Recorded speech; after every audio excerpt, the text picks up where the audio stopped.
Hello दोस्तों, मैं Brijnandan Yadav Asian event news के लिए आज का विषय है कि पश्चिम बंगाल के चुनाव के बाद 2 मई को ममता ने पश्चिम बंगाल के मुख्यमंत्री की शपथ ली, लेकिन वहीं राज्यपाल और मुख्यमंत्री के रिश्तों के बीच पिघली हुई बर्फ़ अभी दोबारा जमने लगी है। अभी देखने में आया है कि चुनाव के बाद वहाँ बंगाल के कूच बिहार में हिंसा हुई, जिसमें 13 लोग की हत्या भी हुई थी, 13 लोग जिसमें मारे गए थे। अचानक पश्चिम बंगाल के राज्यपाल जगदीप धनखड़ जी ने बगैर राज्य सरकार के कॉन्फिडेंस में लिए, बगैर राज्य सरकार की विश्वास में लिए वहाँ जाने का प्रोग्राम बना लिया था। जो मुख्यमंत्री ममता बनर्जी को नागवार गुजरा, ममता बनर्जी ने राज्यपाल से कहा कि ये राज्य सरकार का प्रोटोकॉल होता है, राज्य सरकार को बगैर बताए हुए राज्यपाल अपना दौरा नहीं कर सकते हैं। राज्यपाल का जो सचिव होता है वो राज्य सरकार के सचिव को बताता है और उसके अनुसार जो है वो सरकार और राज्यपाल के दौरे के अनुसार उनका एक दौरे निर्धारित किया जाता है। वहीं मुख्यमंत्री ममता बनर्जी ने ये भी कहा कि राज्यपाल जगदीप धनखड़ जी जो हैं वो राज्य के अधिकारियों से सीधे बात कर रहे हैं, सीधे बात करते हैं। इससे तो राज्य की प्रशासनिक व्यवस्था खराब हो जाएगी। गौरतलब है कि पश्चिम बंगाल में टीएमसी की सरकार है और भारतीय जनता पार्टी के जगदीप धनखड़ जी गवर्नर हैं। जहाँ जहाँ इस तरीके की सरकारें रहीं, गैर सत्ताधारी दल की सरकारें रहीं, वहाँ राज्यपाल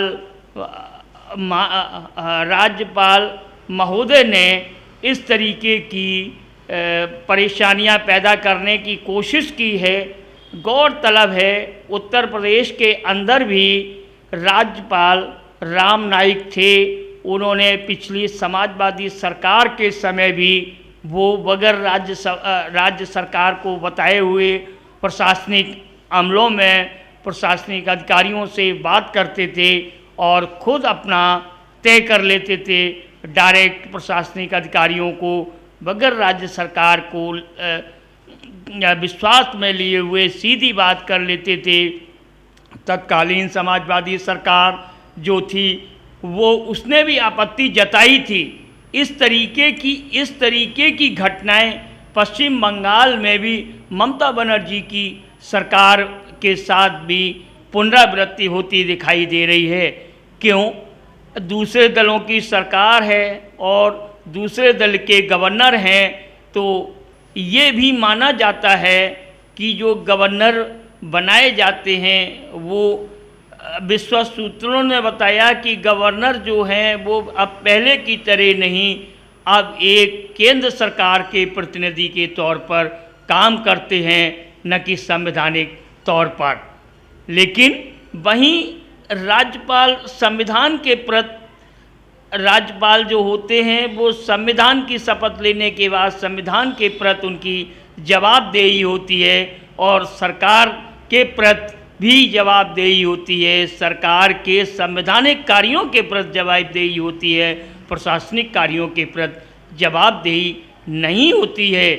अब देखना पड़ेगा भारतीय जनता पार्टी और तृणमूल कांग्रेस के बीच किस तरीके के रिश्ते हैं और उन रिश्तों पर जमी हुई धूल किस तरीके से गवर्नर राज्यपाल महोदय हटाने की कोशिश करेंगे या उस धूल को और चढ़ाने की कोशिश करेंगे।